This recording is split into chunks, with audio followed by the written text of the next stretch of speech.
మనం చూస్తే సునామీ దగ్గర నుంచి చాలా ఫ్లడ్స్ కానీ డ్రాట్ కానీ ఇవన్నీ కూడా భారతదేశం కూడా ఫేస్ చేస్తుందన్నమాట.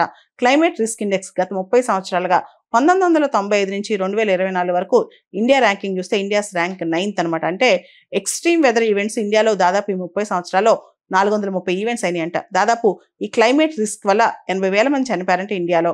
అంతేకాదు దాదాపు 1.3 బిలియన్ ఇండియన్స్ ఆల్మోస్ట్ ప్రతి ఇండియన్ దీనివల్ల ఎఫెక్ట్ అయ్యారంట. దాంతోపాటు భారతదేశంలో ఈ క్లైమేట్ రిస్క్ వల్ల $170 బిలియన్ నష్టపోయామంట.